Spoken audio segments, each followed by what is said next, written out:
Doctor ఎలా ఉంది? Sorry, పెద్ద దెబ్బే తగిలింది రాజు. వెన్నెముక బాగా దెబ్బతింది. మేము ఆపరేషన్ చేసి డిస్క్ సెట్ చేశాం.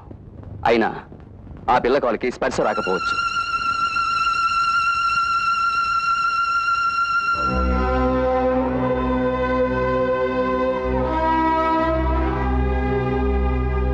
మెడికల్గా మా చేతనని ప్రయత్నం మేము చేశాం.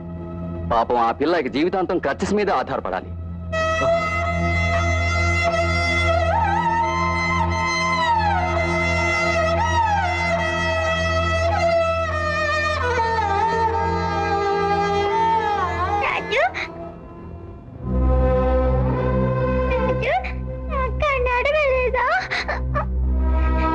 పండు ఇక మాతో పాటు ఆడుకోలేదా రాజు? పండు కుంటిదైపోయిందా రాజు? లేదురా బాబీ, పండు మళ్ళీ నడవగలదు, మనతో పాటు పరిగెత్తగలదు. ఏ పాపం ఎరుగని దీపం లాంటి పండుకి చెడు జరగదు పుచ్చి. మనం నమ్ముకున్న ఆంజనేయ స్వామి మనకు అన్యాయం చేసే సాహసం చేయలేడు కూడా.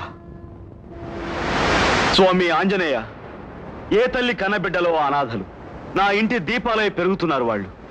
వాళ్ళలో ఏ ఒక్కరి కంటనీరు చూసినా నేను సహించలేను స్వామి. నువ్వు సంజీవిని తెచ్చి లక్ష్మణుడు ప్రాణం కాపాడిన మాట కథ కాకపోతే నా పండును కాపాడు. నా చిట్టి తల్లి ముఖంలో తిరిగి నవ్వు చూడాలి నేను. ఆ భారం నీదే. అవసరమైతే ముల్లోకాలు కదిలించు, ఆ స్వర్గాన్ని నేల మీద కదించు.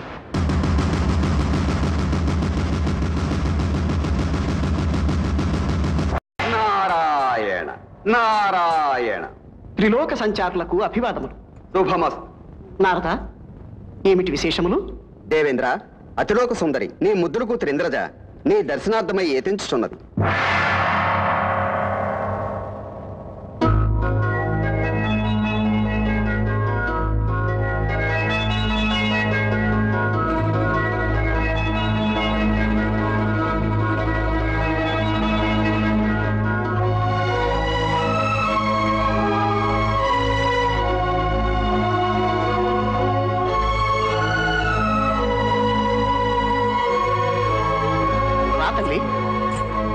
నీ రాకకు కారణం?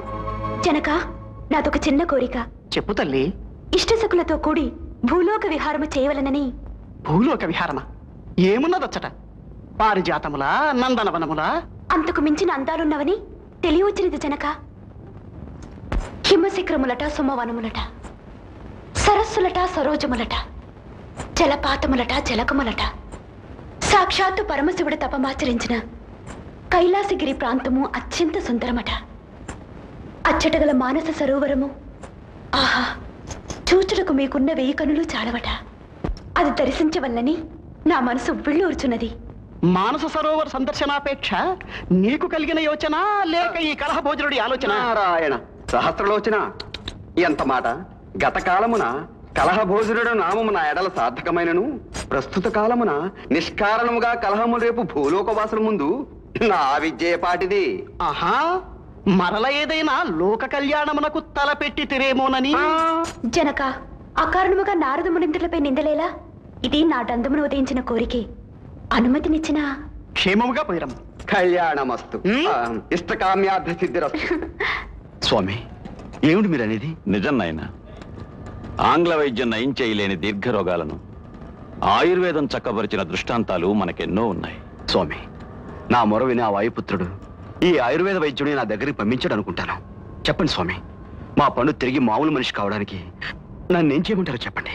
ఆయుర్వేద వైద్య గ్రంథకర్త చరకుడు రాసిన చరక సంహితం అనే గ్రంథంలో ఈ వెన్నుముకకి సంబంధించిన వైద్యం రాసింది నాయన. శుభం భావుకం అనే మూలికని తెచ్చి దాని తైలంతో 1 మండలం రోజులు మర్దనం చేస్తే తప్పకుండా గుణం కనిపిస్తుంది. స్వామి, ఆ మూలిక ఎక్కడ దొరుకుతుంది?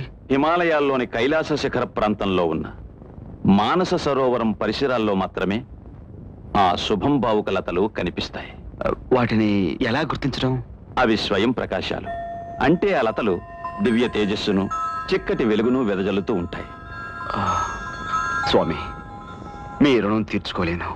వెంటనే ఈ క్షణమే నేను మానస సరోవరం బయలుదేరతాను. చూడు బాబు, అది ప్రాణాపాయకరమైన ప్రయాణం, దుస్సాధ్యం. నా ప్రాణానికి ప్రాణం నా పండు. తన ప్రాణం కంటే నా ప్రాణం నాకు విలువైనది కాదు స్వామి. ఎన్ని కష్ట నష్టాలు ఎదురైనా నా జీవితాన్ని పణంగా పెట్టైనా సరే ఆ మూలికను సాధిస్తాను. మావా ఏమిట్రా అడావుడి? చెప్తా, కళ్ళు పోయండి, నోళ్ళు తెరవండి. స్వీట్ స్వీట్ న్యూస్ తెచ్చారు కాబట్టి. ఏమిటది?